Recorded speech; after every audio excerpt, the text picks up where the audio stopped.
Welcome back to one more video in my Kowa Spoke Cutter video series. I needed to create this video as kind of a errata video or addendum video to the previous videos to cover one more thing that's really important.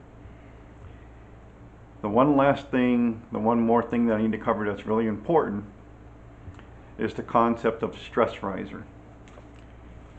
Stress riser is when you create a point in material where a fracture, a shearing, or a failure is going to occur. And that's what I've done with these sheets of paper. This cutout you see here, ending in this sharp point here, that point right there is a stress riser. If I apply force to this paper in a shearing fashion, that's where it's going to tear. That's a stress riser. Again, sharp cutout, there's my sharp corner. That's my stress riser that I have created in this material. That's where the tear began. Stress risers are problematic in all areas of manufacturing, fabrication, materials handling, assembly, and so on. When you're working with materials to construct something, you're trying to avoid stress risers as much as possible. This applies to all industries, all areas, all materials, you name it. This also applies to rolling threads and bicycle spokes. The concept of stress riser is something that you need to keep in mind when you're setting up the spacing or pressure on your dies, when you're setting up the threading operation on your spoke machine.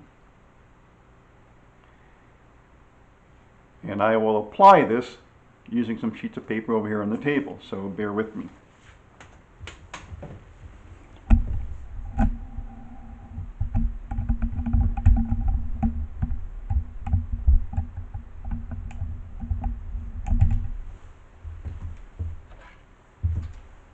On the table in front of you, I have a magnifying glass caliper, a box of DT Swiss spokes, DT Champion, and one spoke taken out of the box, and these diagrams that I've created for you.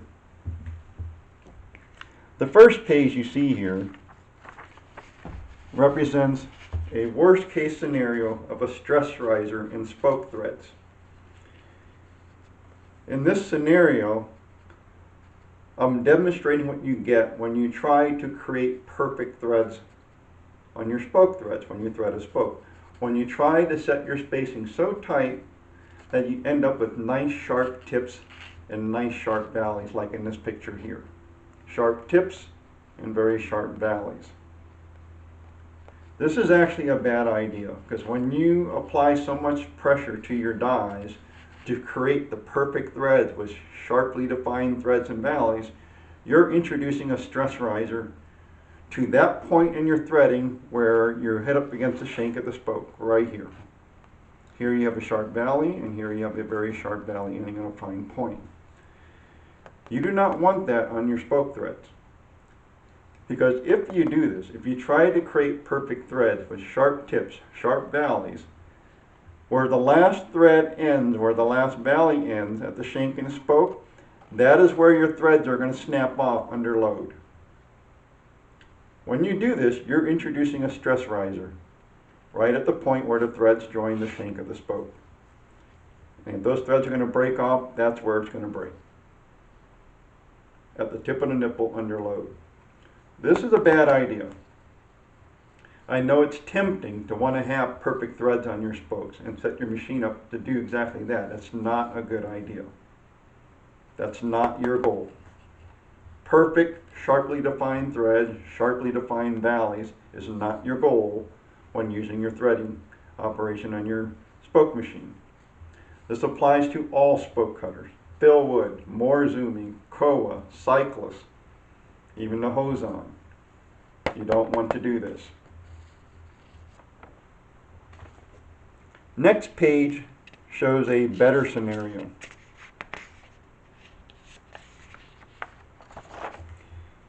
Notice in this page, We have rounded tips, rounded valleys, no sharpness, well-defined threading, 2.2 millimeters to 2.22 millimeters. There's still some stress riser here, but it's reduced. It's better than the previous one. So this is actually better. But you can actually do better than this. I'm going to go to the next page.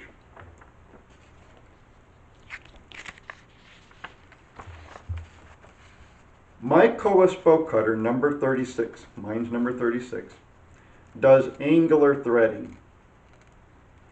And so when I am done setting up the threading on my Kowa Spoke Cutter, the very tip of my spokes will have a thread diameter of 2.26 millimeters. But as I come closer and closer and closer and closer to the shank of the spoke itself, my thread diameter dropped all the way down to 2.10 millimeters. And all the threads in between will be 2.16, 2.18, 2.20, 2.22, all the way to 2.26 on the end. My final valley before the shank of the spoke will be very minimal.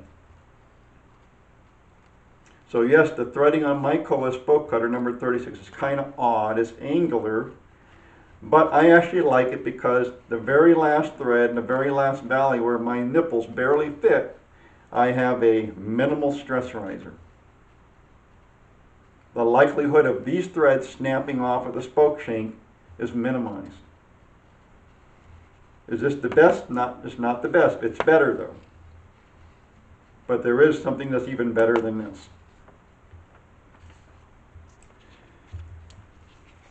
Right here on this table you have a box of DT Swiss Champion spokes, and here's the spoke I've taken out. DT Swiss has excellent quality control on the threading process. When they put threads on their spokes and you take it out of the box and you look at them, they are fantastic threads. You look at them under a magnifying glass, you measure them with a digital caliper, they're excellent. This is what a DT Swiss spoke looks like when they put threads on their 14 gauge 2.00 millimeter diameter spokes.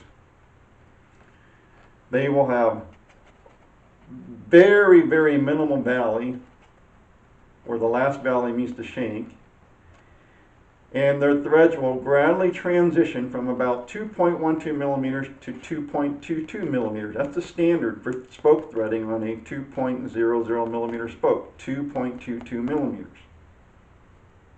It's very gradual, almost flat. Almost no stress riser here, and the maximum thread diameter on the other end, 2.22 millimeters.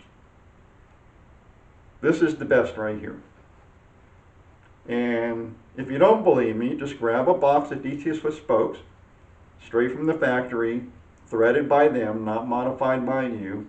Take a spoke out, 14 gauge, 2.00 millimeter, look at it under a magnifying glass.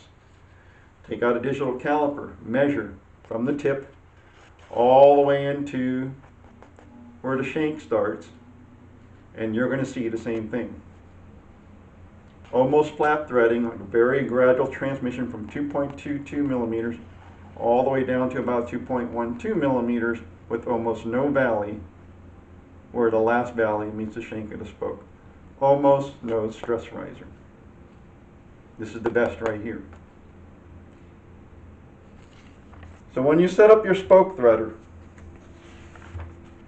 you want something like this, like my Kowa Spoke Cutter number 36, angular threading with minimal stress riser where the last valley meets the shank, or even better, if you want the best, your model's DT Swiss.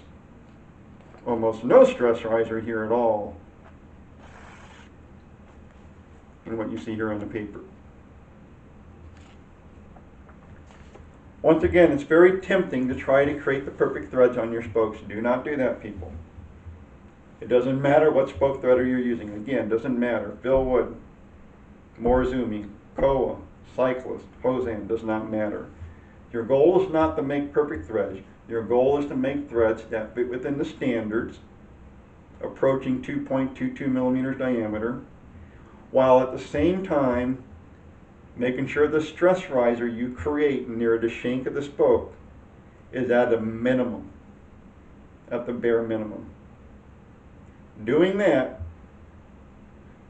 helps you make certain that when you roll spokes off of your spoke cutter, you're rolling spokes where the threads are very unlikely to snap off the spoke itself under load.